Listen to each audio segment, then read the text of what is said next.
Chapter 1, The Blue Gate. The mid-July sun hung like a heavy golden coin over the Gulf of Tunis, baking the cliffside town of Sidi Bou Said in an intense, shimmering heat. Up here, where the sky melted seamlessly into the Mediterranean Sea, the world was painted in only two brilliant colors, the blinding, chalky white of the stone villas and the deep, mesmerizing blue of the ornamental doors, shutters, and iron window grates. At this hour of the afternoon, the usual bustling energy of the vacation destination had succumbed to a heavy, suffocating stillness. The tourists were hiding in air-conditioned resort lounges down by the marina, and the locals had drawn their curtains, leaving the steep, winding cobblestone alleys entirely empty. The only movement was the occasional flutter of bright pink bougainvillea petals dropping onto the pavement and the thick, sweet scent of jasmine hanging heavily in the stagnant air. Inside the shaded sanctuary of her ground-floor ceramic studio, Lena worked in perfect rhythm with the quiet. The thick stone walls of the old building offered a cool refuge from the relentless African sun. Her hands, coated in wet, gray clay, moved with practiced grace over the spinning potter's wheel. For months, her life had been defined by this solitary routine, shaping the earth, baking it in the kiln, and painting intricate, traditional Tunisian patterns onto the smooth surfaces. Yet, today, a strange restlessness clawed at her. She felt like the clay itself, molded into a beautiful, predictable shape, but trapped. Her gaze drifted away from her work, drawn toward the large, arched window that overlooked the main pedestrian path leading up from the town square. The heavy wrought iron grille cast long, striped shadows across her studio floor, mimicking the bars of a beautiful cage. The silence of the alleyway was suddenly broken by the rhythmic, heavy thud of footsteps climbing the steep incline. It was a slow, agonizing cadence, devoid of the light, energetic stride typical of summer vacationers eager to see the panoramic sea views. Lena paused her wheel. She wiped a streak of wet clay from her brow with the back of her wrist, leaving a dusty gray smudge across her forehead, and stepped closer to the window, peering through the iron bars. A man was ascending the hill alone. This was Youssef. He carried a single, battered leather suitcase, its weight pulling his right shoulder downward, but the true heaviness seemed to reside within his very posture. He did not look up at the breathtaking architecture or the glimpses of the turquoise sea peeking through the gaps between houses. His eyes were fixed entirely on the cobblestones beneath his feet. He wore the clothes of someone who had traveled from afar, a crumpled linen shirt and dark trousers, looking entirely out of place in a town meant for leisure and celebration. Every movement he made suggested a profound, bone-deep exhaustion, the kind that sleep could not fix. He was a man fleeing a ghost, carrying the invisible, shattering weight of a life left behind across the sea. As Youssef reached the crest of the hill, just outside Lena's studio, his strength seemed to momentarily evaporate. He stopped directly in front of the grand, arched blue gate of the neighboring villa. It was an iconic structure, studded with black iron nails arranged in traditional geometric patterns, framed by an explosion of purple flowers. Youssef dropped his suitcase onto the stones with a dull thud. He leaned his back against the cool white wall beside the blue gate, tilting his head back against the stone, closing his eyes. The harsh afternoon light illuminated the sharp lines of his face, catching the tight, pained clench of his jaw and the dark, hollow shadows beneath his eyes. He looked utterly defeated, an exile searching for a home that no longer existed. From behind her window screen, only a few feet away, Lena watched him, her breath catching in her throat. She had spent her entire life observing people, capturing their essences in her art, but she had never seen sorrow written so clearly on a stranger's face. There was a raw, magnetic tragedy to his presence that pulled at something deeply buried within her own heart. She stood frozen, her clay-covered hands hovering in the air, captivated by his silent suffering. For a fleeting second, as if sensing the weight of her gaze, Youssef opened his eyes. He turned his head slightly toward the dark opening of her studio window. Through the lattice of the iron grille, their eyes locked. It was a brief, wordless collision, her wide, curious brown eyes meeting his dark, fractured, and empty stare. No words were spoken, no gestures made. The universe seemed to contract into the narrow space between the cool interior of the studio and the blazing heat of the street. Yusef did not smile, nor did he look away in embarrassment. He merely looked through her, as if she were a ghost, or perhaps he was the ghost. The moment shattered as Yusef exhaled a long, shaky breath, picked up his heavy suitcase, and continued his slow march up the hill, disappearing around the bend toward the upper residential quarters. Lena remained at the window for a long time, watching the empty space by the blue gate where he had stood. The clay on her hands began to dry and crack, tightening against her skin, but she didn't care. The predictable rhythm of her summer had just been irreversibly disrupted by a stranger who carried the winter in his eyes. Chapter 2, Clay and Jasmine. The arrival of the stranger acted as a silent drop of ink in a clear glass of water, slowly diffusing through every thought Lena had as the days bled into one another. The predictable rhythm of her potter's wheel, which had once brought her a sense of meditative peace, now felt like a monotonous loop. Her fingers, usually so precise and controlled, struggled to find their usual harmony with the spinning clay. She found herself shaping a vase, only for her mind to wander back to the fractured, hollow look in the traveler's eyes, causing her hand to press too firmly, collapsing the wet walls of the vessel into a formless, heavy lump. With a quiet sigh of frustration, she would scrape the ruined earth from the wheel, her mind stubbornly anchored to the image of the man by the blue gate. Desperate to escape the suffocating confinement of her studio and the creative stagnation that had gripped her, Lena decided to venture out into the late afternoon air. She carried with her a small wicker basket containing a few finished ceramic tiles, using the errand of delivering them to a local merchant as an excuse to wander. Sidi Bou Said was beginning to wake from its afternoon siesta. The intense, blinding heat of midday was softening into a warm, golden haze, and the streets were slowly filling with life. The melodious, reedy notes of a traditional nefza flute drifted from a distant rooftop cafe, blending with the clatter of backgammon pieces and the low, collective murmur of patrons drinking mint tea laden with pine nuts. Lena walked slowly, her sandals clicking softly against the worn, polished cobblestones. She took the long route, her path winding past the iconic Café de Délices, where tiers of blue and white terraces cascaded down the cliffside like giant steps leading into the sea. The view from this vantage point was staggering. The Mediterranean stretched out to the horizon, a vast sheet of liquid sapphire catching the glittering rays of the lowering sun. Yet, Lena's eyes did not seek the horizon. Instead, they scanned the crowds of tourists snapping photographs, the children chasing stray cats through the narrow alleyways, and the old men sitting on stone benches under the shade of ancient vines. She was searching, though she barely admitted it to herself. Her aimless journey eventually brought her to the heart of the town's open-air market, a vibrant labyrinth of colors and smells. Pyramids of ground spices, crimson paprika, golden turmeric, and earthy cumin, scented the air, competing with the overwhelming, sweet fragrance of fresh jasmine strings being sold by young boys on the street corners. As Lena bypassed a stall draped in intricately woven Berber carpets, she saw him.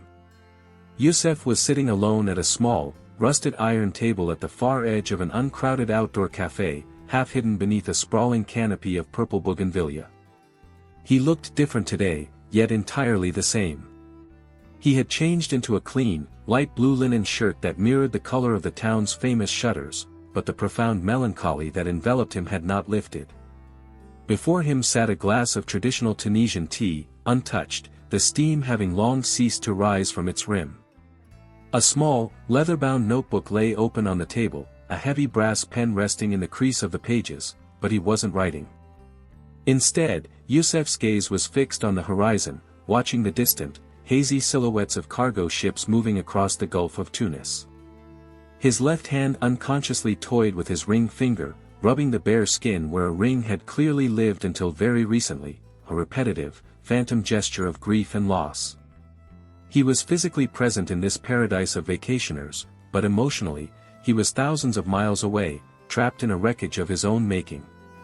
Lena stopped dead in her tracks, shielding herself behind the hanging display of a brass lantern shop. Her heart hammered against her ribs, a sudden, erratic rhythm that frightened her. From this distance, she could observe him without the barrier of her studio window. She noted the sharp architectural lines of his profile, the way his dark hair caught the golden hour light, and the heavy, exhausted slant of his shoulders. He looked like an island of sorrow in a sea of summer joy. Suddenly, a sudden gust of wind swept up from the cliffs, rattling the metal lanterns above Lena's head and sending a swirling vortex of dried leaves and loose papers across the cafe patio. The sudden movement caught Yusef's attention. He turned his head away from the sea, his eyes tracing the path of the wind until they landed directly on the lantern shop. Through the gaps between the swinging, intricate brass lamps, their eyes met for the second time. This time, there was no shadow of a window grill to obscure the connection. The bustling noise of the market, the shouting vendors, the clinking glasses, the laughter of children, seemed to instantly vanish into a vacuum of absolute silence. Lena froze, caught like a thief in the night. Yusef did not blink. His dark, somber eyes locked onto hers with an intensity that made her breath catch. There was no recognition of her as the girl from the studio, but rather a sudden, profound awareness of another human soul witnessing his hidden pain. For several long, agonizing seconds, the unspoken tension stretched between them, a fragile, invisible thread spun from curiosity and shared isolation.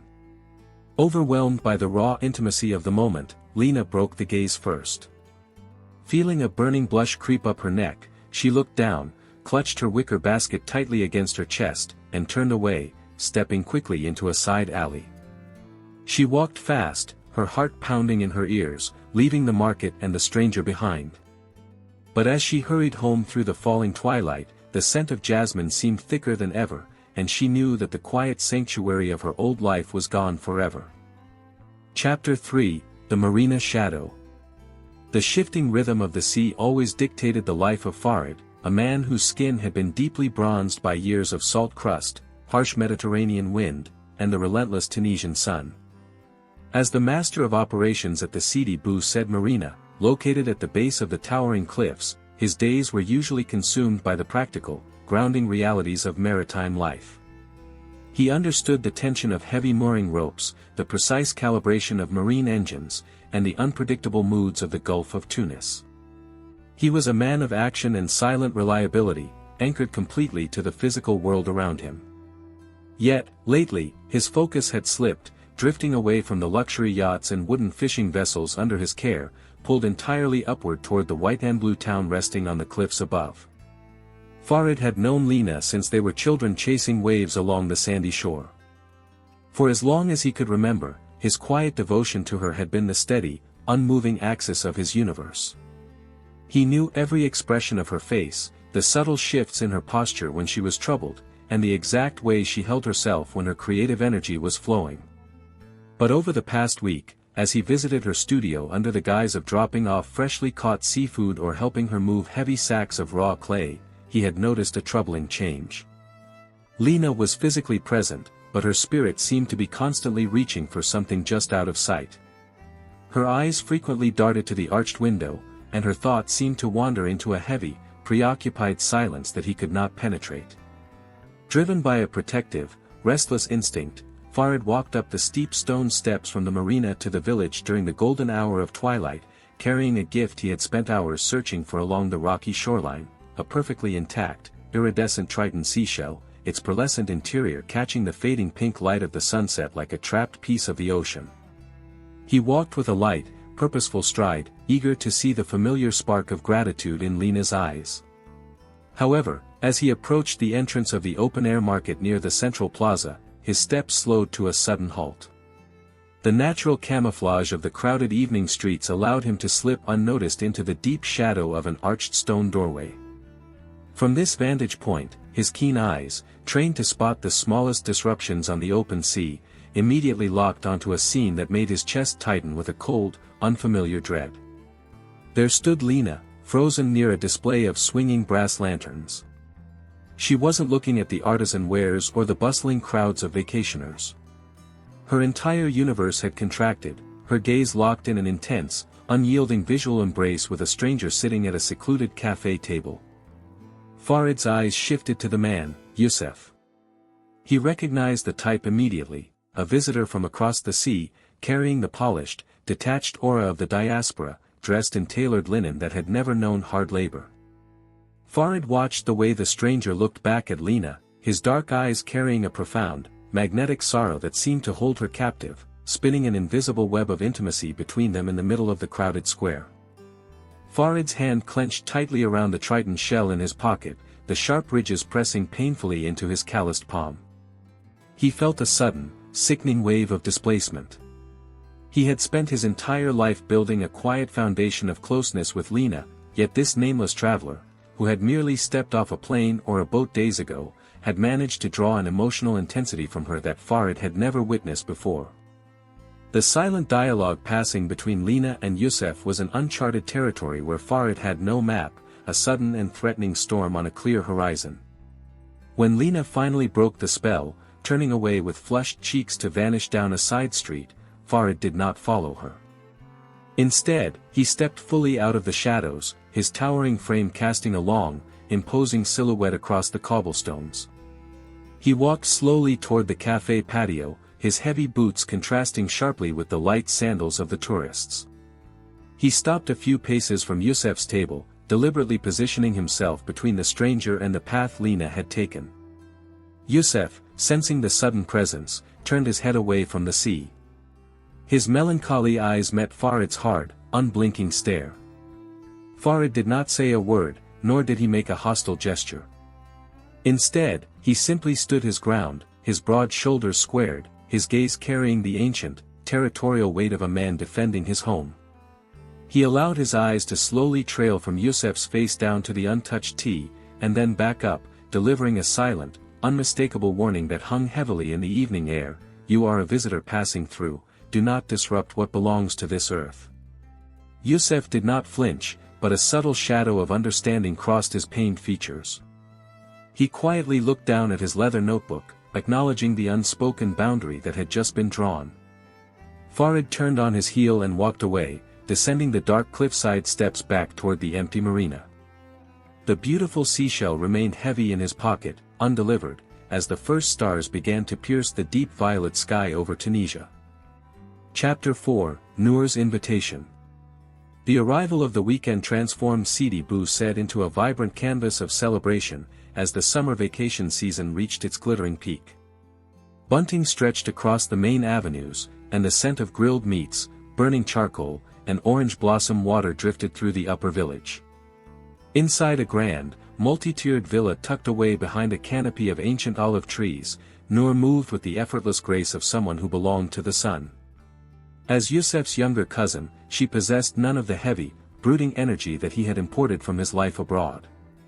She was a creature of pure vitality, her laughter often echoing through the whitewashed courtyards like a splash of cool water on a scorching day.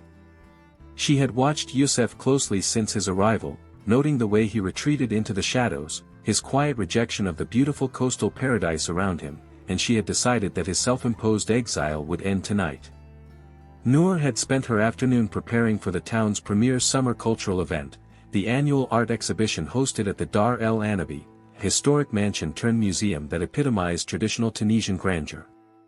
She had elegantly draped herself in a modern, lightweight kaftan of emerald green, her silver filigree jewelry clicking softly with every step. Her plan was simple but non-negotiable. She walked into the shaded guest wing where Yusuf sat by an open window, his leather notebook open but entirely blank. Without uttering a single word, Noor stepped into his line of sight, holding up two ornate, gilded invitation cards. Her expressive eyes and a firm, playful nod of her head conveyed an absolute command: "Dress well, leave this room, and follow me." Yusuf looked at the cards, then up at his cousin's determined expression.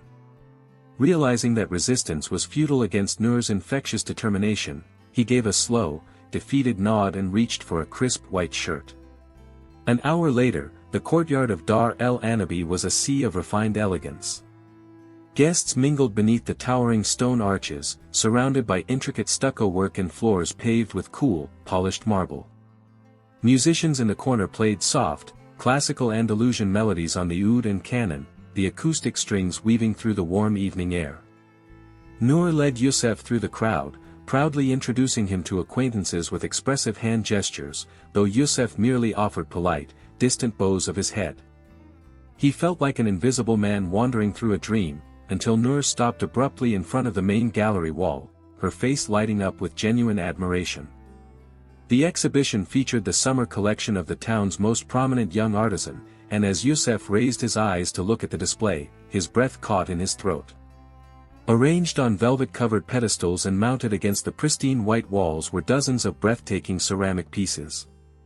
There were large, sweeping platters painted with deep sea blues and fiery sunset oranges, delicate vases that seemed to mimic the fluid movement of the Mediterranean waves, and intricate tiles that told silent stories of longing and heritage. The art was raw, emotional, and deeply alive. It was the work of someone who felt the world with a devastating intensity.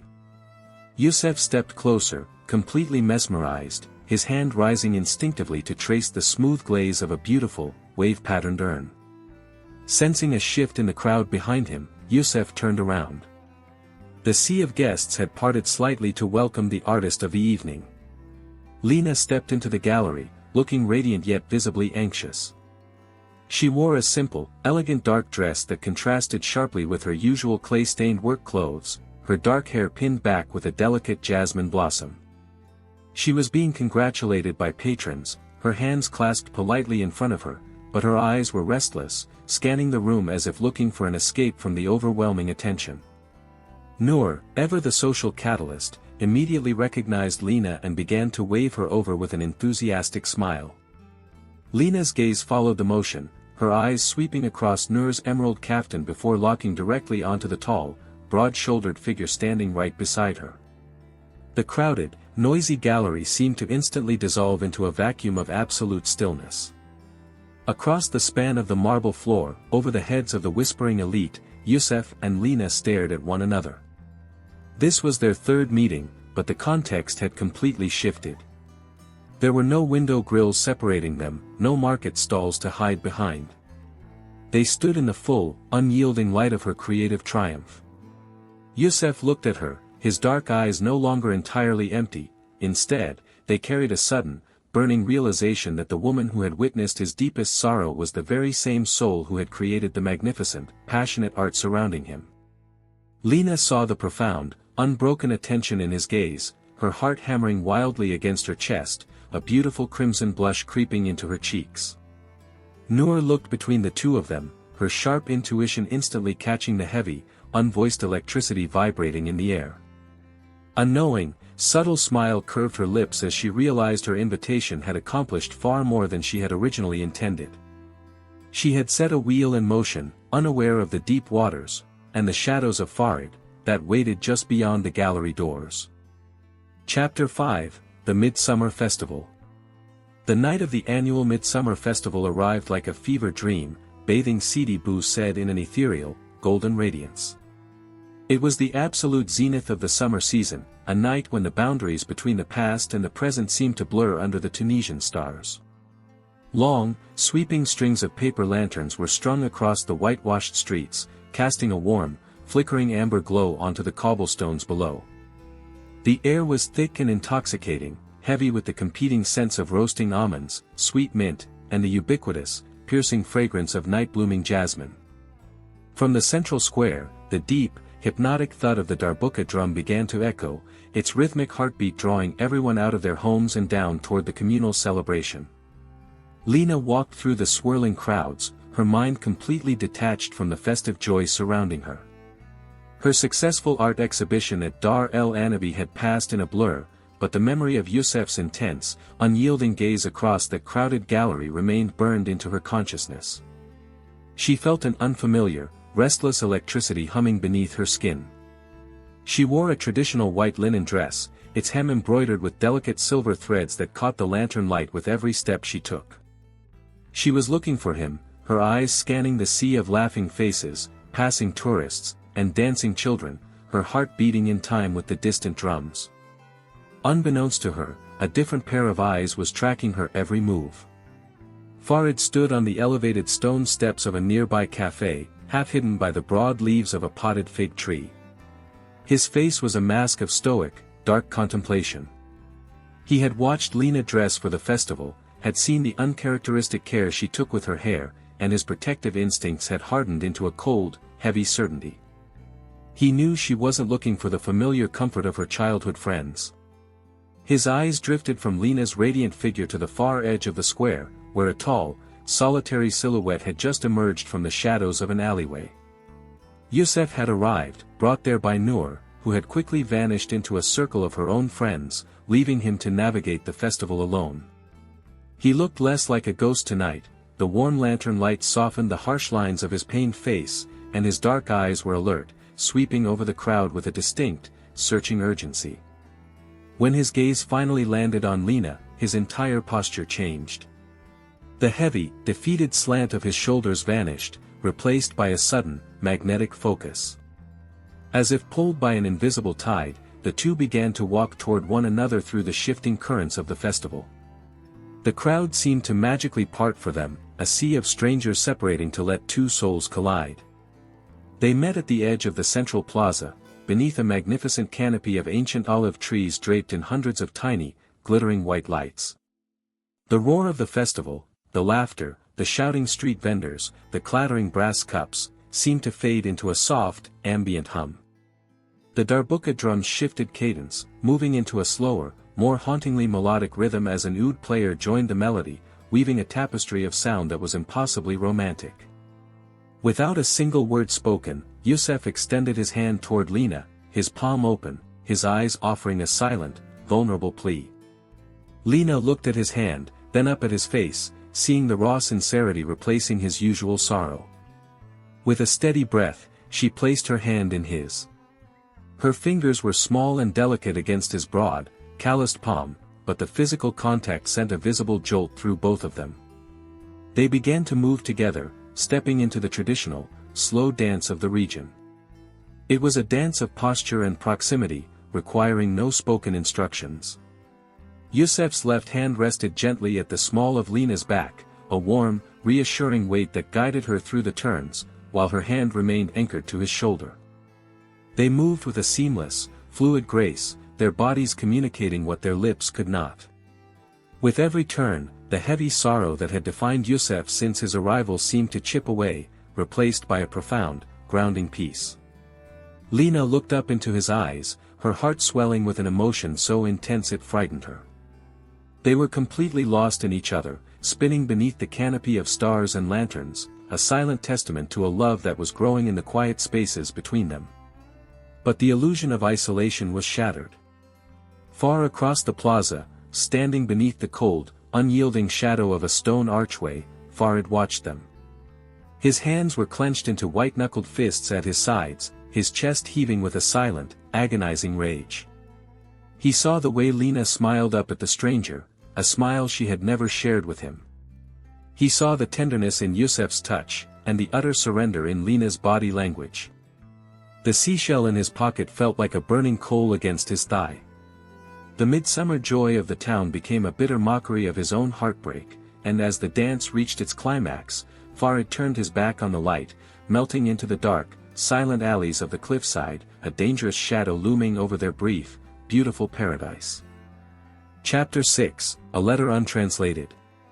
The morning after the festival arrived with a quiet, blinding clarity, the harsh sun rising over the Gulf of Tunis to burn away the lingering romantic mist of the midsummer night.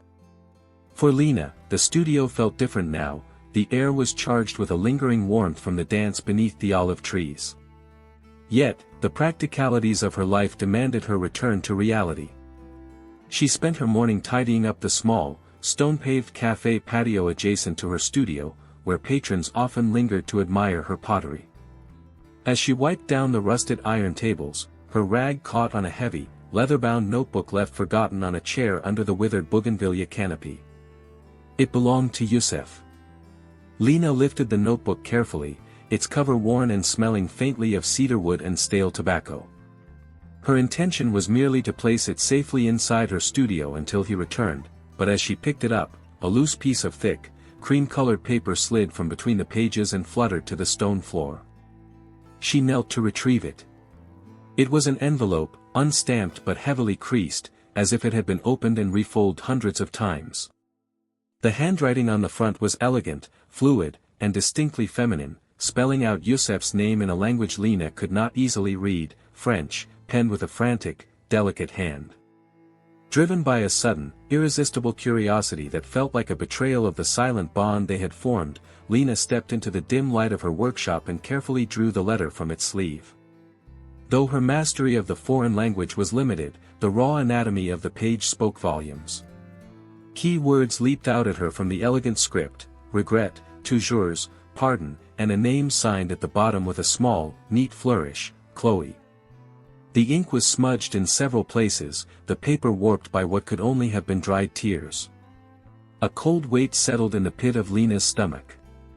The letter was dated only a few weeks prior to Yusef's arrival in Tunisia. She sat down heavily on her work stool, the beautiful, unread letter resting in her lap like a fragment of unexploded ordnance. The narrative she had built in her head, of a solitary, mysterious traveler wandering into her world, instantly fractured. Yusef was not entirely empty, he was full to the brim with another woman's ghost. He was carrying the wreckage of a life, a love, and a history that Lena could neither understand nor participate in. The silent dance they had shared under the stars suddenly felt fragile, like a thin layer of glaze over cracked, poorly fired clay. As the afternoon heat reached its suffocating peak, a shadow fell across the studio doorway. Yusef stood there, breathless, his linen shirt damp with sweat. His eyes darted frantically around the room until they landed on the leather notebook resting on Lena's workbench, and then down to the cream-colored paper still clutched in her hands. The silence between them stretched, thick and agonizingly heavy. The air became so still that the gentle buzzing of a wasp against the windowpane sounded like a roar. Yusef took a slow step forward, his hand extended, not in anger, but in a quiet, desperate plea for understanding. His face was pale, his jaw clenched tight as he witnessed the look of quiet disillusionment in Lena's eyes. He didn't try to snatch the letter away.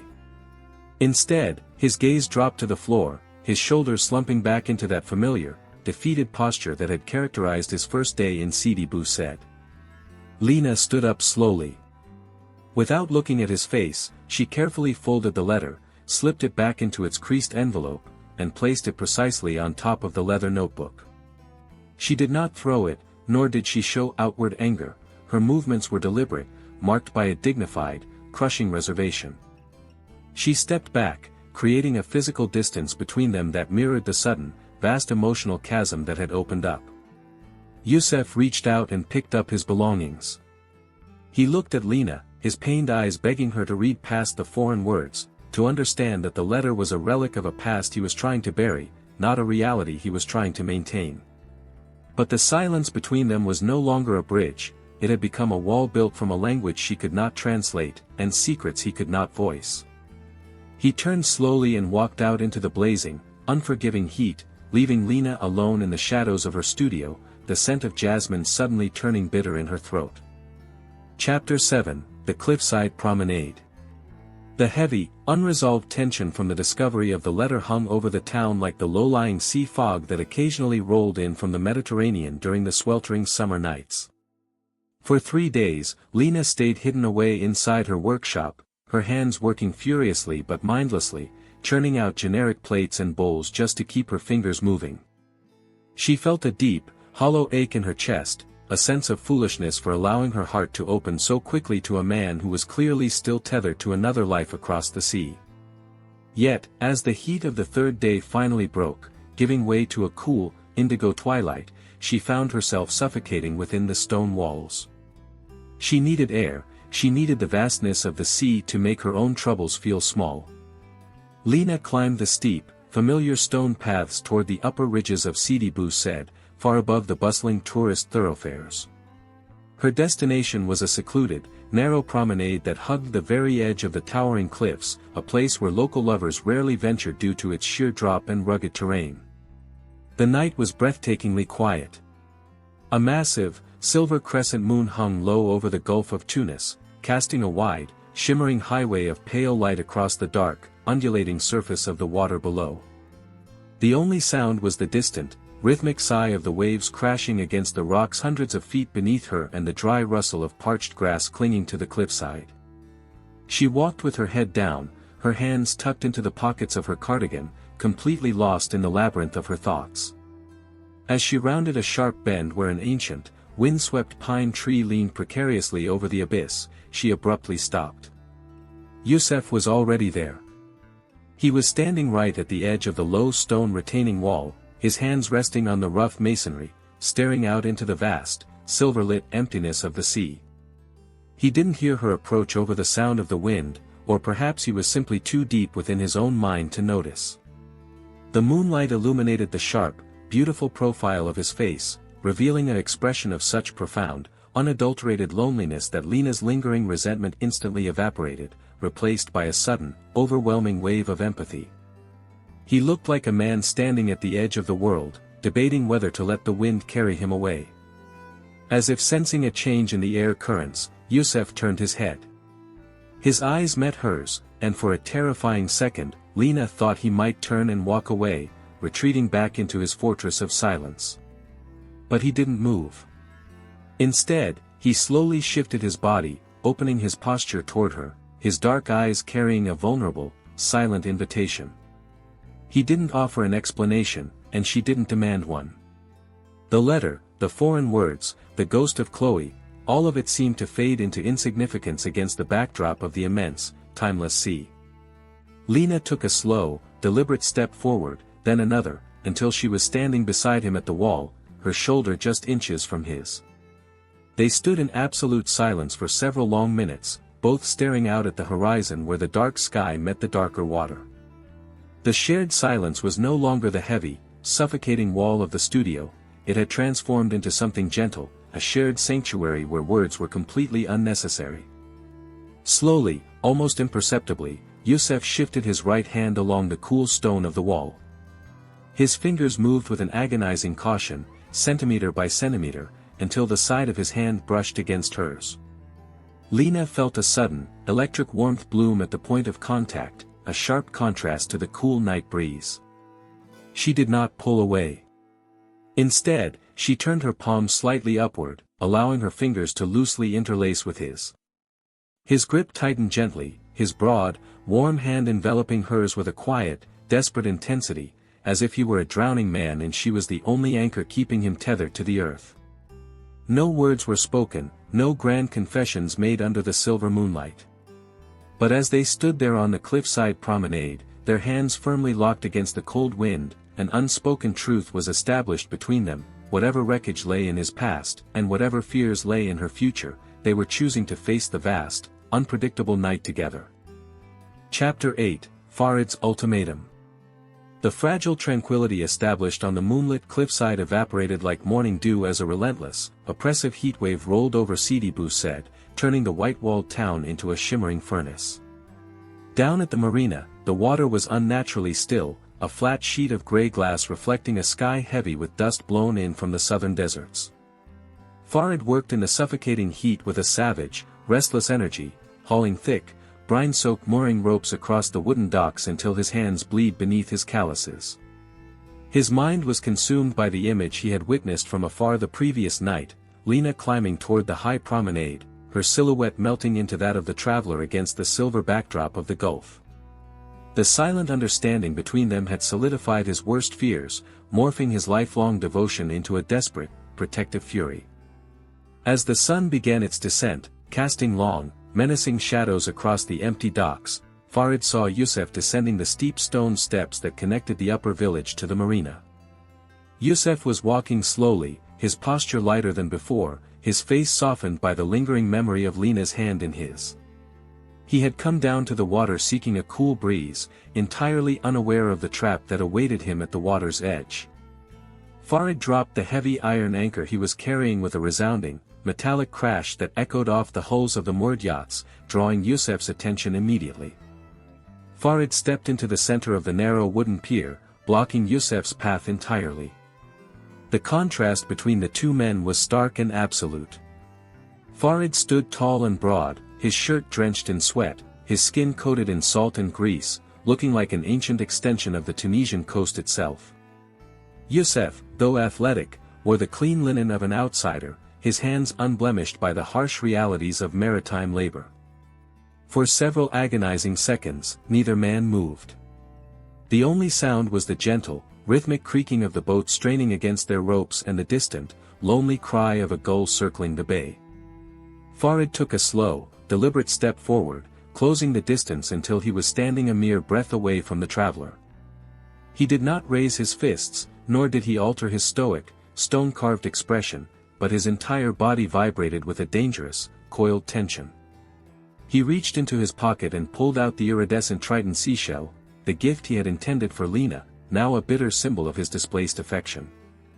With a sudden, forceful movement, Farid slammed the shell down onto a wooden bait table beside them, crushing its delicate, pearlescent spine beneath his heavy hand, leaving a scattering of glittering white shards on the dark timber.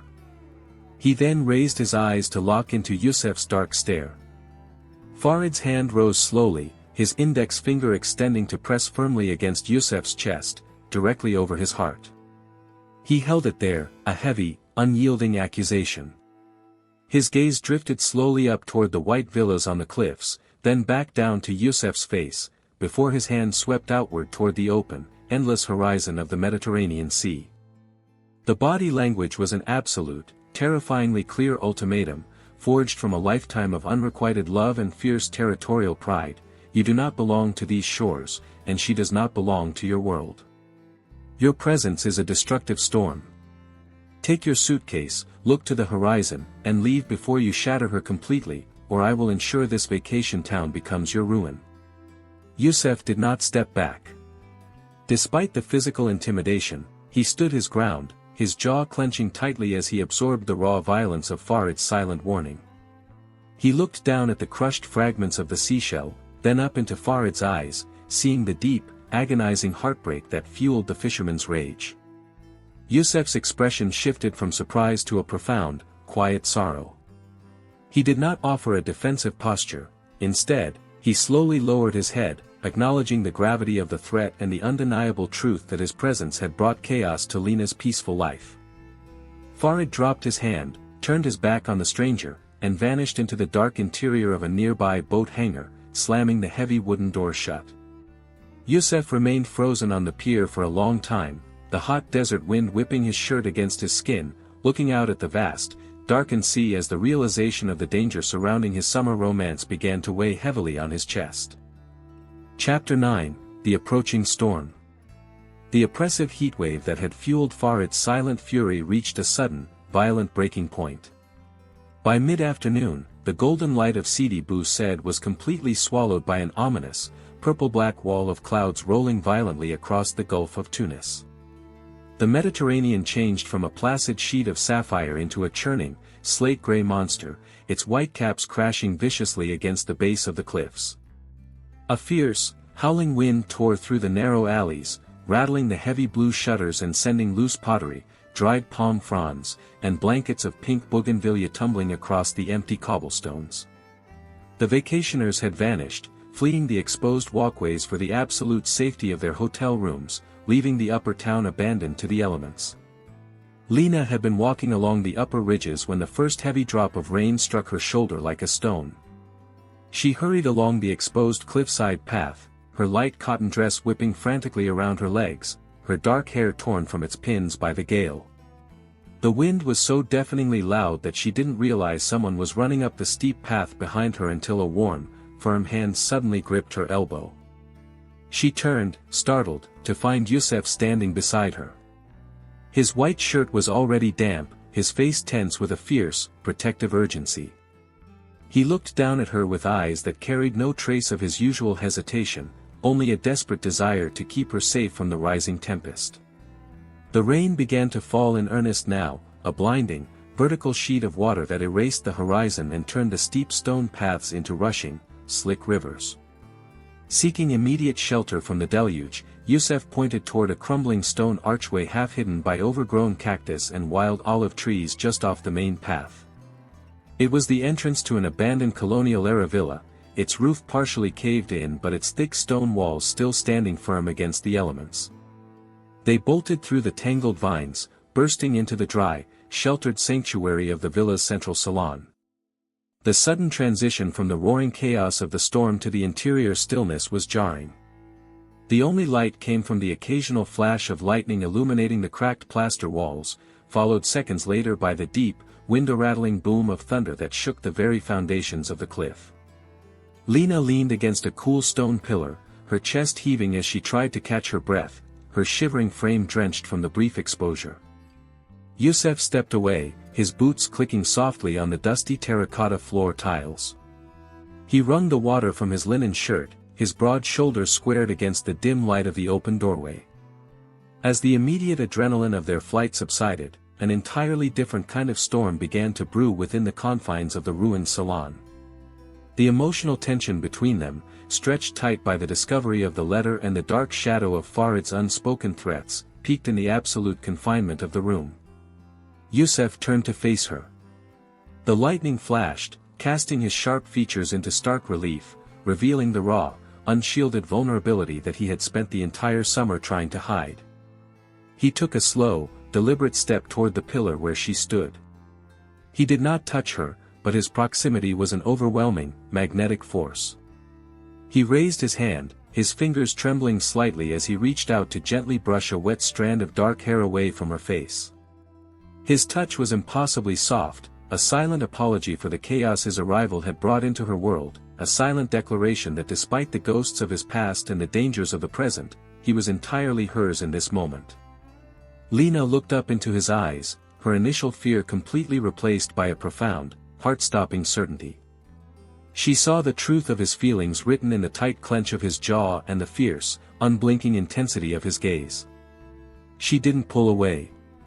Instead, she took a half-step forward, closing the final distance between them, and rested her palm flat against his chest, right over his racing heart. The physical contact was an absolute surrender, an unspoken pact made amidst the roaring thunder. Youssef's arms wrapped around her waist, pulling her tightly against him as the rain drummed a relentless, deafening rhythm on the stone roof above, trapping them together in a universe that consisted only of the two of them, their shared warmth, and the silent, undeniable bond growing in the dark. Chapter 10, The Ruined Canvas. The morning following the tempest dawned with a deceptive, glittering peace. The storm had washed the atmosphere clean, leaving the white-walled town of Sidi Bou Said looking blindingly bright against a sky of pure, unblemished turquoise. Down by the central plaza, the residents were busy sweeping away fallen leaves and broken branches, their faces relaxed as the summer routine returned. But for Lena, the world had fundamentally shifted. The memory of the abandoned villa, the protective warmth of Youssef's arms, and the silent understanding they had sealed amidst the roaring thunder gave her a profound, newfound strength. She walked back to her studio with a light, purposeful stride, her heart brimming with a creative fire that she hadn't felt in years. For the past 3 weeks, Lena had been quietly working on a massive, secret project, a large ceramic mural consisting of dozens of individual hand-fired tiles, spanning the entire length of her studio's back wall.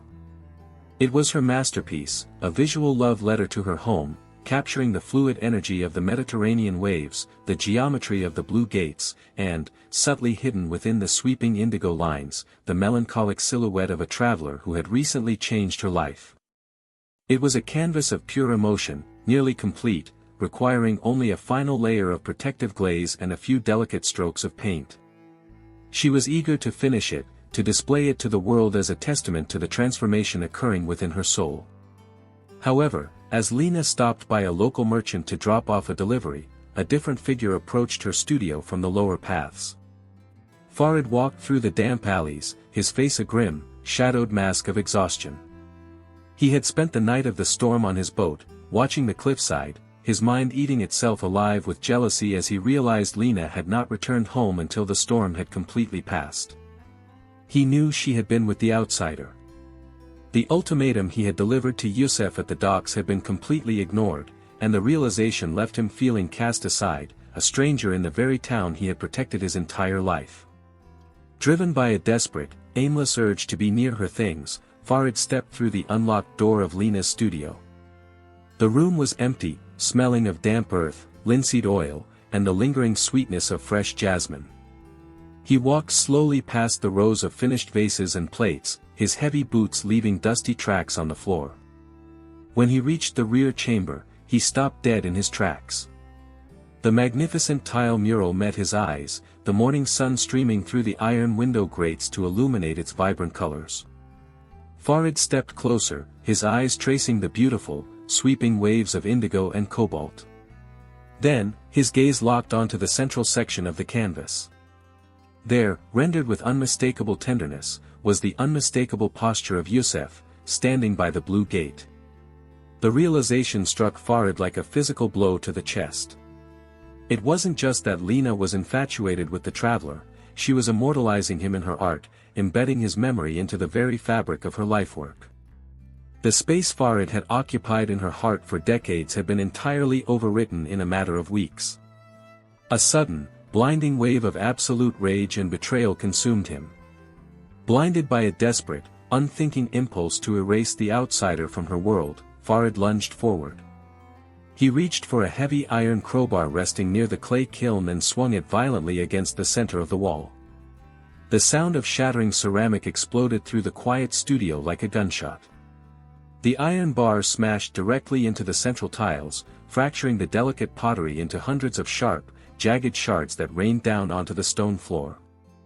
He struck again and again, his breath coming in ragged, feral gasps, his hands trembling with a chaotic mix of fury and immediate, sickening regret.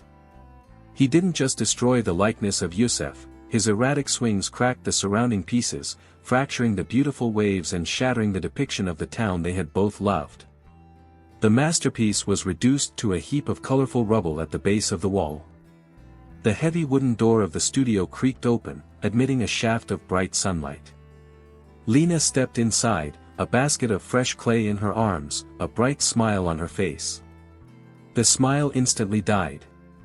She froze in the doorway, her eyes widening in absolute horror as she took in the scene. There stood Farid, the iron bar dangling loosely from his hand, his chest heaving, his face pale and contorted with shock as the adrenaline of his rage evaporated, leaving only the crushing weight of what he had done. At his feet lay the pulverized remnants of her heart's labor. Lena dropped her basket, the raw clay tumbling across the floor with a dull, heavy thud. She didn't scream, she didn't rush forward to strike him, and she didn't shed a single tear. Instead, she let out a small, broken gasp that was far more devastating than any shout.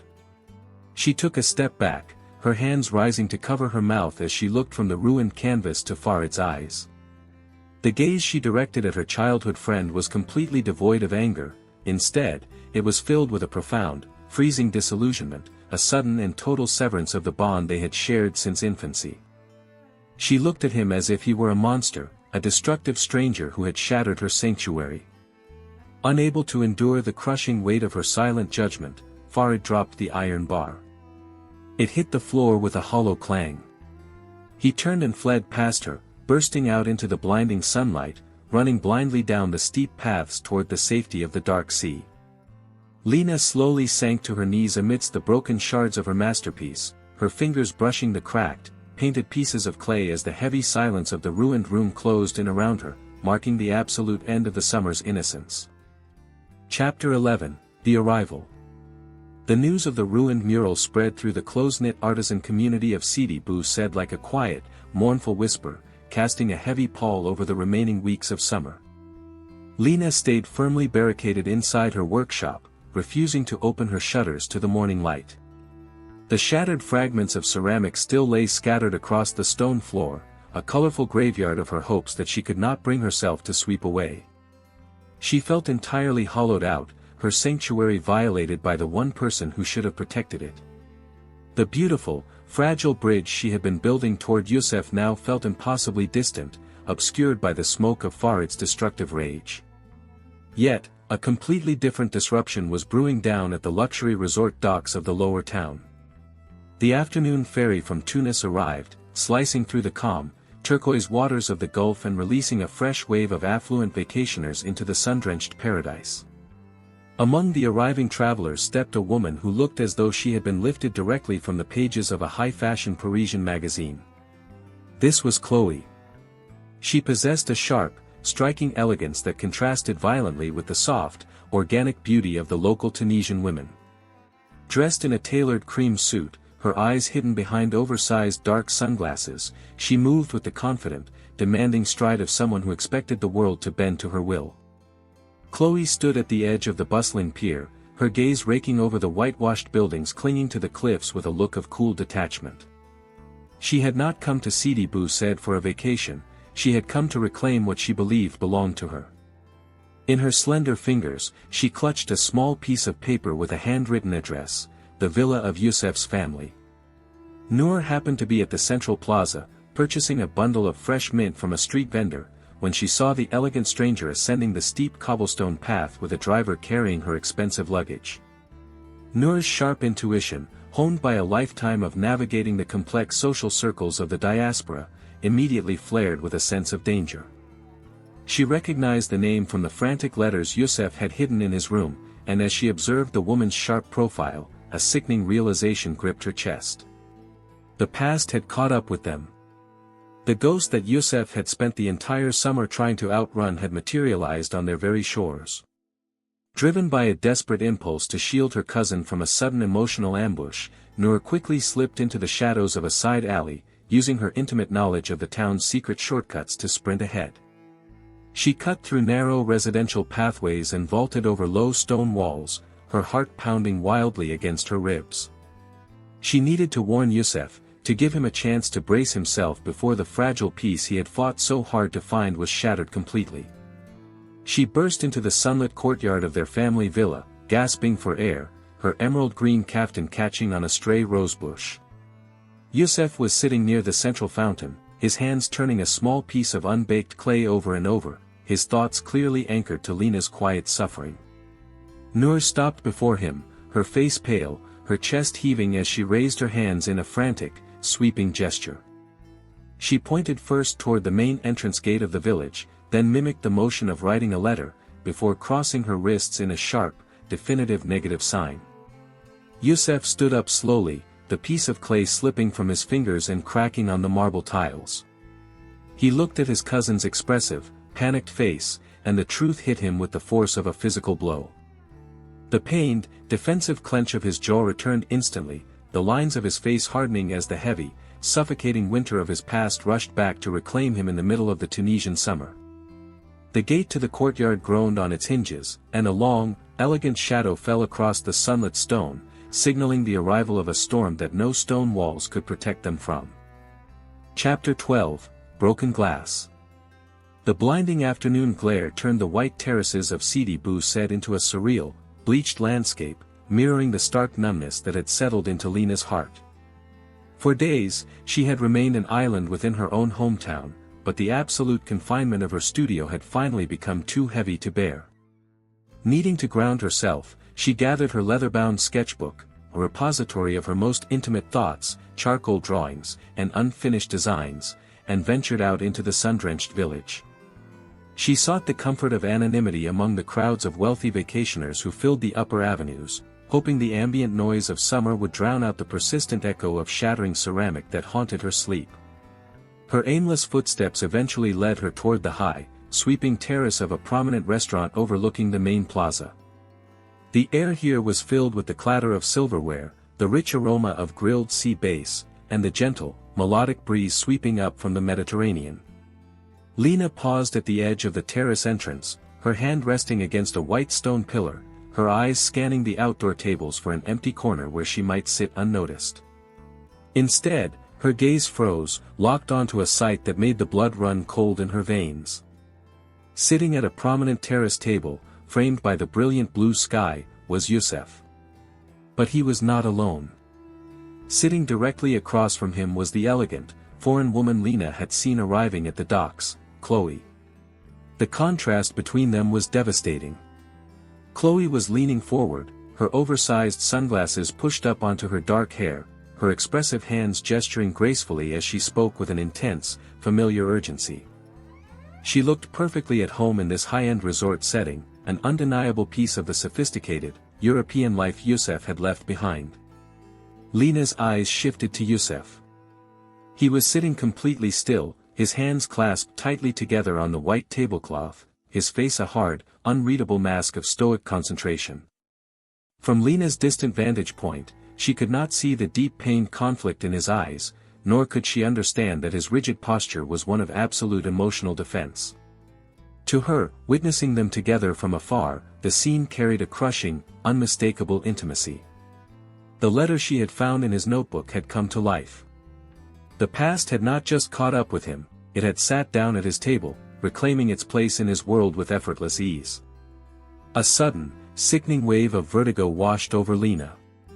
The beautiful, silent moments they had shared, the dance under the midsummer lanterns, the warm protection of his arms during the cliffside storm, instantly felt like a cruel, transient illusion. She was a local artisan, a girl of the clay and the coastal cliffs. Chloe belonged to the world he truly came from. The misunderstanding was total, sharp, and instantly fatal to her fragile hope. In her rising panic and heartbreak, Lena took a frantic step backward, her foot catching on the edge of a heavy terracotta planter. The sudden jolt threw her off balance. She stumbled against a small iron serving cart, knocking a tall glass pitcher of ice-cold water onto the stone floor. The sound of breaking glass exploded through the terrace like a gunshot, instantly drawing the attention of dozens of diners. Yusef's head snapped toward the sound, his dark eyes instantly locking onto Lena's pale, horrified face. He rose from his chair so violently that he knocked his own wine glass to the floor, his face contorting with a sudden, desperate panic as he realized what she had witnessed. He took a step toward her, his hand extended in a silent, desperate plea, his lips moving as if trying to call out her name across the crowded space. But Lena did not wait. Overwhelmed by a profound sense of humiliation and betrayal, she turned and fled into the labyrinth of the steep alleys. As she ran blindly down the cobblestones, her clutched fingers slipped from the cover of her leather sketchbook. The book tumbled from her arms, hitting the stone steps and bursting open, its pages fluttering wildly in the wind, scattering her charcoal drawings of the sea, the blue gates, and Yusef's face across the dirty pavement. She didn't stop to gather them. She kept running, her vision blurred by the first hot tears she had shed all summer, leaving the remnants of her heart scattered on the stones behind her. Chapter 13, The Betrayal of Silence. The late afternoon sun cast long, distorted shadows through the alleyways of Sidi Bou Said, stretching across the cobblestones like dark fingers. Down by the docks, the air was thick with the scent of low tide, diesel fuel, and wet wood. Yusef sprinted down the final flight of stone steps leading to the marina, his chest heaving under his damp linen shirt, his face pale with a raw, agonizing panic. After the shattering confrontation of the broken glass at the restaurant, he had disentangled himself from Chloe completely, leaving her standing alone amidst the ruins of their past. He had run straight to Lena's studio, only to find the heavy timber door locked from the inside, unresponsive to his desperate knocking. Desperate for any trace of her, his search had brought him down to the water, the only other place where her life intersected with the world. Yusef burst onto the main wooden pier, his eyes scanning the bobbing hulls of the fishing boats. The marina was mostly quiet, the afternoon heat keeping the fishermen indoors, but a solitary figure stood near the edge of a concrete slipways. Farid was hosing down the deck of a wooden trawler, his movements methodical and cold. He looked up as the frantic footsteps approached, his grip tightening on the brass nozzle as he recognized the traveler. Yusef stopped a few paces away, his hands raised in an open, non-threatening gesture, his chest rising and falling rapidly. He could not speak her name, but his eyes carried a fierce, burning question, and his hand pointed urgently toward the horizon and then back toward the path leading up the cliffs. He was begging for information. He needed to know if Lena had come this way, if she had fled to the relative solace of the shoreline, or if she was hidden somewhere along the lower rocks where they used to play as children. Farid stared at him, his expression a mask of unyielding stone. In his pocket, the crushed remnants of the Triton shell seemed to burn against his thigh. He knew exactly where Lena was. Only 20 minutes earlier, he had seen her slip past the marina gates, her eyes red from crying, clutching her wrapped belongings as she headed toward the secluded eastern cove where a small, private transport van was waiting to take her out of the village. He knew she was preparing to flee the heartbreak of the resort entirely. A dark, intoxicating opportunity presented itself to Farid in the heavy silence. If he stayed quiet, or if he pointed the outsider in the wrong direction, the traveler would miss her. The summer would end, the ferry would take the diaspora visitor back across the sea, and the natural order of his world would be restored. The temptation to erase Yusef from Lena's life overrode every instinct of his lifelong honesty. Farid slowly lowered the water hose, letting the stream die on the wooden planks. He did not say a word. Instead, he raised his arm and pointed his calloused finger deliberately toward the western breakwater, the absolute opposite direction of the eastern cove. His gaze was steady, cold, and entirely unblinking, committing fully to the silent lie. He gave a single, firm nod of his head, directing the traveler toward a dead-end path of jagged rocks and empty sand dunes where the sea crashed violently against an isolated shore. Yusef looked at Farid's outstretched arm, searching the fisherman's face for any sign of deception. But Farid's stoic, territorial mask was impenetrable. Believing that the childhood friend would never jeopardize Lena's safety, Yusef offered a brief, desperate nod of gratitude. He turned on his heel and sprinted hard toward the western breakwater, his boots clattering against the concrete before sinking into the soft, unforgiving sand of the empty beach. Farid stood perfectly still, watching the tall figure grow smaller against the western horizon, running toward a void. The betrayal of his silence hung heavily in the salt air, a thick, suffocating fog that brought him no satisfaction. He looked down at his calloused hands, trembling slightly now that the deed was done. He had successfully misdirected the rival, but as the sun began to dip below the horizon, painting the Tunisian sky in shades of bruised purple and blood red, Farid realized that the silence he had used as a weapon might have just broken something in Lena that could never be repaired. Chapter 14, The Departure Notice. The twilight that followed Farid's silent betrayal settled over Sidi Bou Said like a heavy, purple shroud. In the dimming light of her studio, Lena moved like a ghost among the ruins of her art. The floor was still littered with the jagged shards of her smashed tile mural, but she no longer looked at them with sorrow, her expression had hardened into a mask of absolute resignation. The sight of Yusef on the restaurant terrace with Chloe had acted as a final, crushing frost, killing whatever fragile summer hopes had bloomed in her chest. She felt a profound, suffocating need to erase herself from this coastal paradise, to place a vast, insurmountable distance between her soul and the two men who had shattered her peace. On her heavy wooden workbench lay an official document that had arrived by courier 2 weeks prior, an acceptance letter for a prestigious, year-long artistic residency in Valoris, France, a historic pottery town nestled far across the Mediterranean. Initially, she had left it unacknowledged, secretly hoping that the silent magic growing between her and Yusef would give her a reason to stay. Now, the document felt like a lifeline pulling her out of a drowning wreck. With a steady, trembling hand, Lena took her fountain pen, signed her name firmly at the bottom of the acceptance sheet, and folded it into an envelope. It was her departure notice, an irrevocable decision to abandon the whitewashed walls and blue gates of her birth for a solitary, distant winter. She began to pack her life into 2 modest leather suitcases. She did not take her finished pottery or the tools of her trade, she took only her clothes, her family photographs, and a few personal keepsakes. Her movements were methodical, quiet, and devastatingly efficient. Every item placed into the suitcases felt like a stone being laid to build a wall between her past and her future. When she was finished, she pulled the heavy wooden shutters closed over her studio windows, locking out the view of the sea, and stepped into the small adjacent courtyard to find Noor waiting for her in the shadows. Noor had seen the private transport van idling at the edge of the pedestrian zone, and she had rushed to the studio, her heart filled with an anxious dread. She stood beneath the creeping jasmine vines, her eyes wide with alarm as she took in the sight of Lena's packed luggage. Without speaking a word, Noor stepped forward, her hands rising to grasp Lena's shoulders in a desperate, nonverbal plea. Her face was contorted with a fierce, questioning intensity, her eyes begging Lena to wait, to understand that what she had seen at the restaurant terrace was not the truth. Lena gently but firmly removed Noor's hands from her shoulders. She looked into the young woman's eyes with a quiet, devastating finality. She reached into her pocket and produced a small brass key, the key to her studio, and placed it into Noor's open palm. She then picked up her heavy suitcases, her posture rigid and unyielding. Lena did not offer a tearful farewell or a lingering glance at the room where she had spent her life.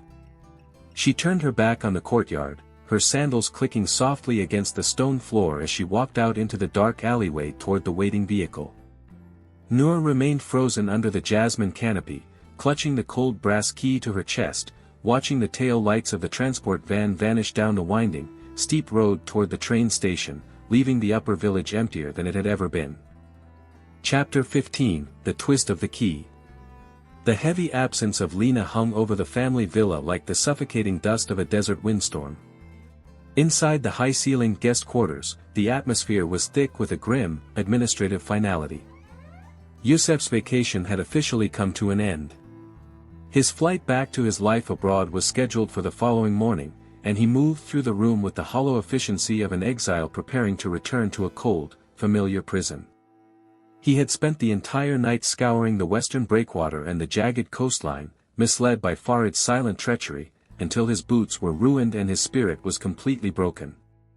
He had found nothing but empty sand and the mocking roar of the surf. Now, he was packing his belongings, ready to surrender to the darkness that had chased him to Tunisia. Noor stood in the arched doorway of his room, her fingers unconsciously tightening around the brass studio key Lena had handed her the previous evening. Her face was a portrait of profound, anxious contemplation. She watched Yusef fold his linen shirts into his leather suitcase, his face cast in a stoic, pained numbness that reminded her of his very first day in Sidi Bou Said. She knew that if he closed that suitcase and boarded the plane tomorrow, the silence between him and Lena would become permanent, an unyielding wall built from misunderstandings and missed connections. Driven by a sudden, resolute impulse to help him organize his remaining things, Noor stepped into the room and approached his writing desk. On the corner of the polished cedarwood table sat a messy stack of architectural blueprints, old letters from France, and loose sketchpads. As she lifted the papers to align them, her foot brushed against a heavy object wrapped in a silk scarf tucked beneath the desk drawer. It was Lena's lost leather sketchbook, the one she had dropped on the restaurant terrace during her panicked flight, which Yusef had desperately retrieved from the pavement after she vanished. Noor knelt and carefully lifted the heavy book, its corners dented from the fall. As she did, the leather binding loosened, and a massive, oversized sheet of heavy cartridge paper slid from between the pages, fluttering face-up onto the marble floor tiles. Noor froze, her eyes widening as she took in the image. It was not a drawing by Lena. It was a masterpiece executed in charcoal and dark ink by Yusef's own hand, drawn during those long, solitary nights he had spent staring out at the sea from his window. The drawing was a breathtakingly detailed, intimate portrait of Lena. Every line was infused with an undeniable, burning adoration. Yusef had captured the exact look of quiet focus in her eyes as she worked her pottery wheel, the stray strand of dark hair escaping her hairpins, and the subtle, radiant warmth of her smile beneath the midsummer lanterns. It was a visual confession of absolute, total devotion. But more importantly, flipped over on the back of the drawing, pinned beneath a clip, was the unopened, crumpled envelope from Chloe, the letter Lena had seen at the cafe. Across the front of the envelope, Yusef had written a single, definitive word in bold black ink: refuse. Rejected. Noor stood up violently, the paper shaking in her hands. She turned toward Yusef and thrust the drawing directly into his line of sight, her finger tapping frantically against the bold text on the back, then pointing out the window toward the upper village, her face a mask of urgent, electrified realization. Yusef dropped the clothes he was holding, his eyes locking onto his own drawing and then to his cousin's frantic expression. In that spectacular, silent moment, the pieces of the puzzle crashed together in his mind.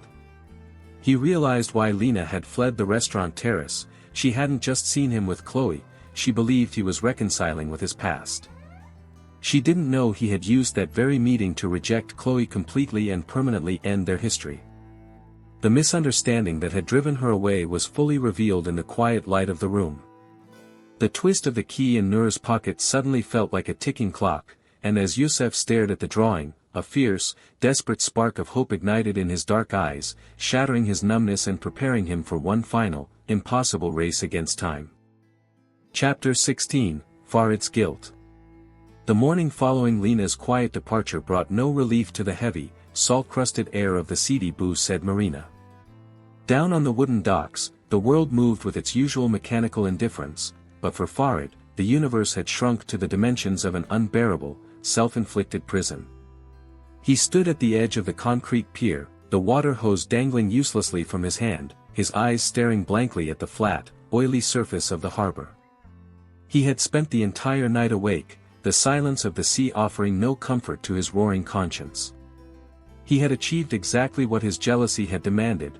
He had successfully driven a wedge between Lena and the traveler, ensuring the outsider ran to the empty western dunes while Lena boarded a transport vehicle alone, yet the victory felt like ashes in his mouth. Farid walked slowly toward his small wood-paneled workshop at the end of the pier, his boots dragging heavily on the planks.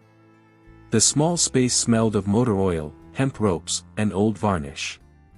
On his workbench, resting atop a stack of folded fishing nets, lay Lena's heavy leather sketchbook. Noor had dropped it off at the marina gate early that morning without a single word, leaving it there like an unspoken accusation. Farid approached the bench, his rough, calloused hands trembling slightly as he reached out to lift the cover. He had never dared to peer into her private artistic thoughts before, but the crushing weight of his guilt forced his hand. He turned the thick pages slowly. His eyes passed over beautifully detailed charcoal renderings of the coastal cliffs, the intricate geometric lines of the local blue doors, and the fluid, white-capped waves he had spent his life navigating. But as he reached the center of the book, his heart ceased its rhythm. There, spread across several consecutive pages, were sketches of him. Lena had drawn him working the ropes of his boat, his profile silhouetted against the morning sun, his broad shoulders squared against the Mediterranean wind. She had captured his strength, his reliability, and his place in her life not as a rival or an enemy, but as her steady, unmoving anchor, the childhood protector she had trusted implicitly since they were children chasing waves on the shore.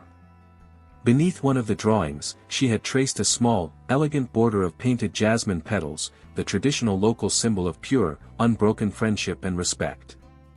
The realization struck Farid with the devastating force of a rogue wave.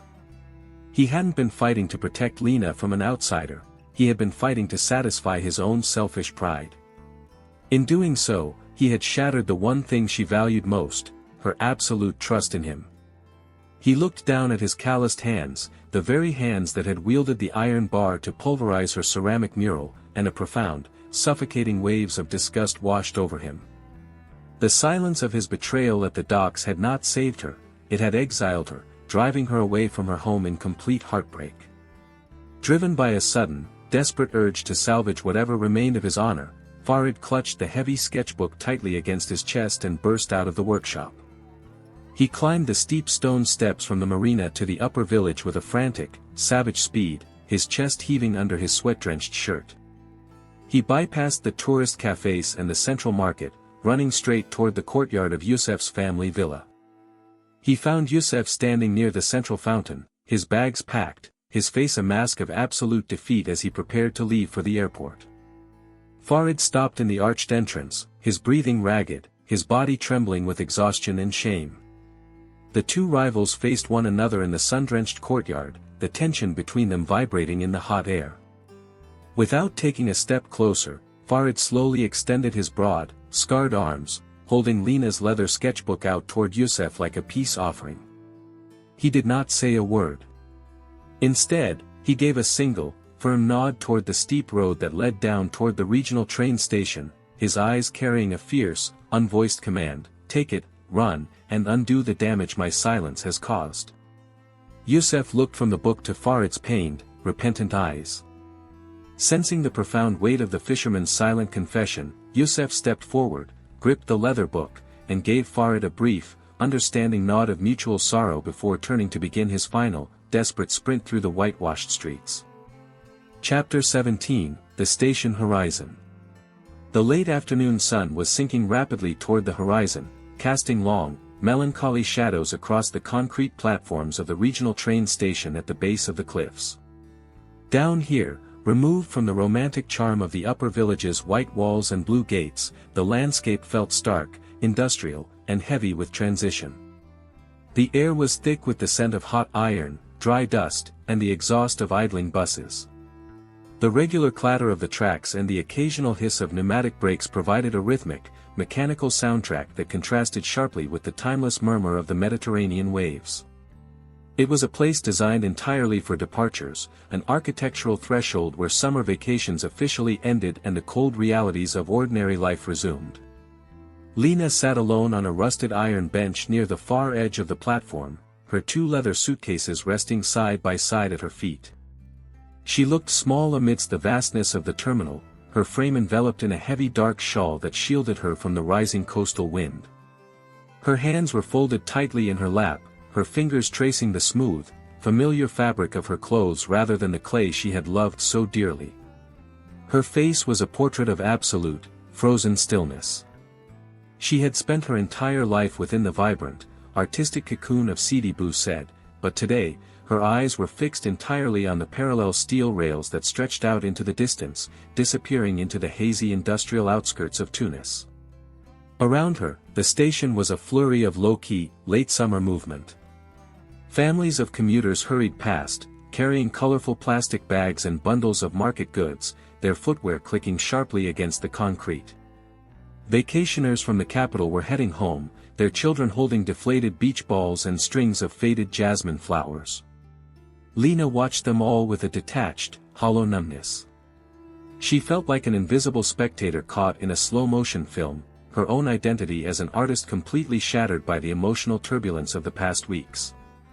The acceptance letter for the French residency was tucked safely inside her handbag, a ticket to a new life, a clean slate, and a solitary winter far removed from the ghosts of her hometown. Yet, despite her absolute resolve to leave, a persistent, agonizing weight remained anchored in her chest. Every time a distant horn blew or the station loudspeaker crackled with a nonverbal announcement signal, her shoulders would tense instinctively, and her gaze would drift back toward the steep stone steps that led up to the village cliffs. She was waiting for something she knew would never come. The image of Youssef sitting on the restaurant terrace with Chloe remained burned into her consciousness, a painful reminder of her own perceived foolishness. She believed she had merely been a temporary distraction for a traveler who belonged to another world, a fleeting summer romance that had reached its natural expiration. The track signals suddenly shifted, the mechanical arms dropping with a dull, heavy clang that echoed through the terminal. A low, vibrating hum began to rumble through the concrete beneath Lena's feet, signaling the approach of the evening train to Tunis, the final connection to the international port and airport. The distant silhouette of the locomotive appeared around the curve, its single headlight cutting through the gathering dusk like a cold, unyielding eye. Lena stood up slowly, her muscles stiff from hours of waiting. She gripped the handles of her heavy leather suitcases, her knuckles turning white under the strain. She took a deep, steadying breath, her posture straightening into a dignified, protective defense against her own heartbreak. As the train roared into the station, its metal brakes screeching and throwing up a cloud of hot dust and iron scent, Lena stepped toward the yellow safety line. She did not look back at the cliffs of Sidi Bou Said one last time. She kept her eyes fixed firmly ahead, preparing to step into the dark interior of the carriage and abandon the sun-drenched coast of her youth forever. Chapter 18, The Final Sprint. The roar of the approaching locomotive reverberated through the very marrow of the cliffs, but it was entirely drowned out by the thunderous, desperate rhythm of Youssef's racing heartbeat.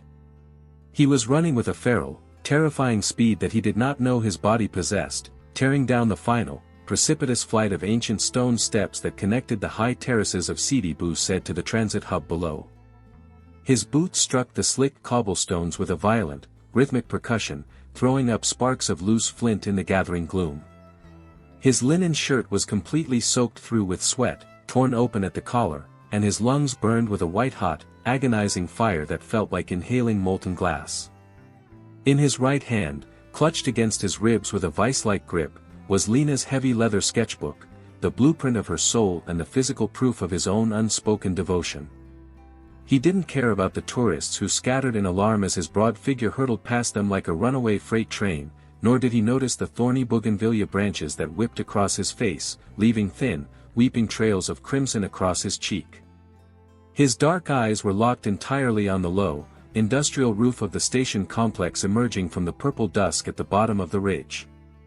He had lost her once to his own silence, twice to the malicious deception of his rival, and a third time to a cruel twist of fate on a crowded restaurant terrace.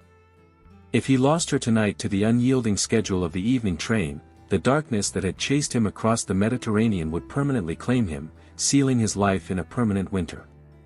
Youssef vaulted over the rusted iron perimeter fence of the station yard rather than navigating the crowded passenger turnstiles, his landing jarring his spine as his boots hit the hard concrete of the lower freight yard. He scrambled to his feet, his lungs gasping frantically for the hot, salt-laden air, and burst onto the main passenger platform just as the massive iron locomotive came to a screeching, deafening halt. The hydraulic brakes let out a long, high-pitched hiss that filled the air with a cloud of white steam and the bitter, metallic tang of scorched iron. The carriage doors groaned open all along the train, and a chaotic, moving wall of arriving and departing commuters instantly filled the platform, creating a dense, shifting labyrinth of bodies that blocked his view completely. Blinded by panic, Youssef began to push his way through the sea of strangers, his eyes sweeping frantically across the crowd. He checked the third-class carriages, the middle compartments, the boarding lines, his head turning with an agonizing, searching intensity. The world became a dizzying, slow-motion blur of colorful market baskets, children's toys, and the pale, unreadable faces of commuters who looked at him with shock. He could not find her. The station clock clicked forward with a heavy, mechanical thud that sounded like a guillotine dropping, and the conductor at the far end of the platform raised his green signal flag, preparing to blow the whistle that would authorize the train's departure toward the international port. Then, just as the final, desperate surrender began to freeze his limbs, the heavy cloud of steam from the locomotive engine began to dissipate in the coastal wind, clearing a narrow visual corridor toward the very end of the platform. There she was. Lena was standing at the threshold of the very last carriage, her hand resting on the iron handrail, her foot hovering directly above the metal step of the boarding platform. Her 2 leather suitcases had already been hauled inside by a helpful porter. She looked impossibly small, wrapped tightly in her dark shawl, her head slightly bowed as if she were stepping into an exile of her own making. The absolute finality of her posture was a physical blow to Youssef's chest. With a final, explosive surge of adrenaline that tore through his exhausted muscles, Youssef launched himself down the remaining length of the platform. He did not call out her name, the strict silence that had governed their entire summer romance remained unbroken, but the raw, physical violence of his approach split the crowd before him. He ran past the conductor, past the open windows of the moving carriages, his eyes locked onto her profile with a fierce, unblinking intensity. He held the leather sketchbook high above his head, the white pages of his charcoal drawing fluttering wildly in the draft of the train, exposing the intricate, adoration-filled lines of her portrait to the open air. It was his final, silent manifesto, a visual shout across the crowded terminal that carried the absolute truth of his heart: I am not leaving. The past is dead, the letters are rejected, and my world begins and ends with the clay of your hands and the light of these shores. Lena seemed to feel the sudden, magnetic shift in the air currents before she saw him. Her head snapped backward, her dark hair flying loose from her shawl as her eyes scanned the platform. Through the thinning mist of steam, she saw him, a wild, breathless, sweat-drenched figure running toward her with her lost sketchbook clutched in his hand like a trophy of war.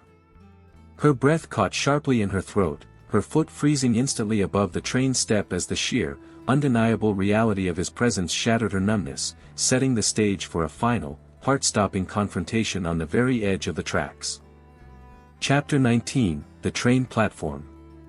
The sharp, high-pitched blast of the conductor's brass whistle tore through the heavy air of the station terminal, a shrill and definitive signal that the evening train to Tunis was about to depart. A heavy, systemic shudder rippled through the iron length of the passenger carriages as the locomotive engine surged to life, its massive steel wheels grinding against the parallel rails with a deafening, metallic shriek. Slowly, almost imperceptibly, the train began its forward crawl, the heavy metal step beneath Lena's hovering foot shifting forward into the gathering darkness. Yet, Lena remained completely frozen at the threshold of the carriage door, her hand tightly gripping the rusted iron grab iron. The world around her, the screeching brakes, the shouting porters, the moving wall of metal, had dissolved into an irrelevant blur. Her gaze was locked entirely on Yusef, who had slid to a desperate halt on the concrete platform just inches from her moving carriage. He was completely spent, his chest heaving in violent, ragged gasps as he fought for breath, his face pale and smeared with sweat and the dark soot of the train yard. He did not speak. He did not attempt to grab her arm or forcefully pull her from the moving steps. Instead, with a trembling, reverent hand, he lifted the open sketchbook toward her, angling the thick cartridge paper so the flickering amber light of the station lamps illuminated the drawing inside. Lena looked down from the high step, and for the first time all summer, the veil of secrecy and cultural hesitation fell away completely between them. Her eyes traced the intricate charcoal lines of her own likeness. She saw the absolute tenderness with which he had rendered the curves of her face, the quiet intensity of her hands working the spinning clay, and the soft, vulnerable light in her eyes beneath the midsummer lanterns. It was an unmistakable, undeniable mirror of his soul, a visual confession of a love so profound and grounding that it required no spoken translation. Then, her eyes drifted to the reverse side of the drawing, where the crumpled envelope from Chloe was securely pinned. She saw the bold, defiant black ink stroke that Yusef had scored across the French script: refuse. Rejected. In that single, breathtaking instant, the crushing weight of the misunderstanding that had driven her to flight evaporated into the salt-laden night air. She realized that the elegant foreign woman on the restaurant terrace was not a continuation of Yusef's present, she was the absolute final chapter of a past he had traveled across the sea to bury. The silence that had tortured Lena for days was suddenly transformed from a wall of deception into a sanctuary of profound, protective devotion. Yusef had not been playing with her heart, he had been fighting to be worthy of it. The train gained momentum, its mechanical rhythm quickening from a slow crawl into a steady, dangerous surge. The gap between the carriage step and the concrete edge of the platform began to widen, threatening to pull her away into the vast, industrial dark of the outer province. The helpful porter inside the carriage cabin reached out, his hand gently pressing against Lena's shoulder, non-verbally urging her to step fully inside the safety of the compartment before the speed became fatal. Lena did not hesitate. With a sudden, explosive release of the tension that had held her captive all summer, she tore her hand away from the train's iron rail. She did not look back at the leather suitcases containing her clothes and her residency documents, leaving them to travel onward toward the empty horizon without her. She turned her body completely away from the moving train and leaped backward onto the solid concrete of the platform. She stumbled slightly as her sandals hit the hard ground, her momentum sending her forward, but Yusef's broad, strong arms were already there to catch her. He reeled her in against his chest with a fierce, desperate intensity, his hands wrapping around her waist as if he were locking his fingers around life itself. Lena's arms flew around his neck, her fingers burying themselves in the damp fabric of his shirt, her face pressed into the crook of his collarbone where the sharp scent of sea salt and adrenaline lingered.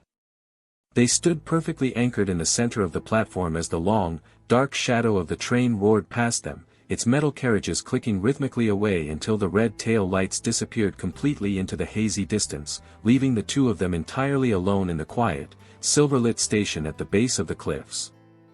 Chapter 20, The Silent Masterpiece. The final golden rays of the late summer sun dipped beneath the horizon, casting a deep, amber glow over the stone paths of Sidi Bou Said. The fierce heat wave and the violent tempests that had defined the past weeks had entirely receded, leaving behind a crisp, serene autumn breeze that swept up from the turquoise waters of the Gulf of Tunis. The whitewashed villas and iconic blue gates stood quiet and dignified, wrapped in the peaceful atmosphere of a resort town returning to its natural, local rhythms. Down at the lower marina, the rhythmic, soothing creak of the wooden fishing boats against the wooden docks provided a familiar soundtrack to the evening, a sign that the natural order of the coast had finally been restored. Inside Lena's studio, the long shadows of the twilight filtered through the wrought iron window grates, illuminating a space that was no longer a place of destruction, but one of profound rebirth. The floor had been meticulously swept clean of the pulverized rubble that had marked Farid's chaotic betrayal. In its place stood a massive, newly constructed wooden workbench, its surface dusted with the fine white powder of dried clay and the rich, organic scent of fresh linseed oil and mineral glazes. The studio was alive once more, breathing with the quiet, industrious energy of true artistic creation. Lena stood before the great rear wall where her ruined mural had once hung. For the past week, she had worked with a frantic, joyous energy, her hands molding the wet earth not with the sorrow of exile, but with the fierce certainty of someone who had chosen her home. She was not alone. Beside her stood Yusef, his linen shirt rolled up to his elbows, his hands coated in the same pale clay as hers. He had not boarded the plane back to his cold, distant life abroad.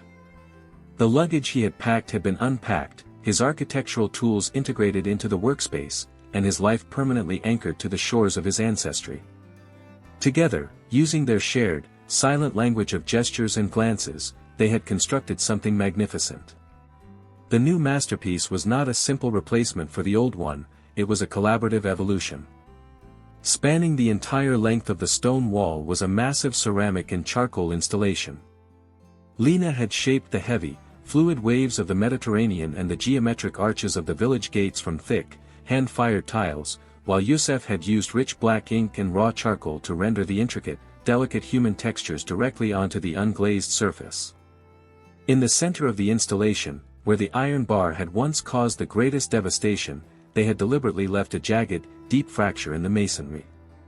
But instead of hiding the scar, they had filled the entire crevasse with a vibrant, glittering gold leaf glaze, a traditional technique that celebrated the break as an essential part of the object's history.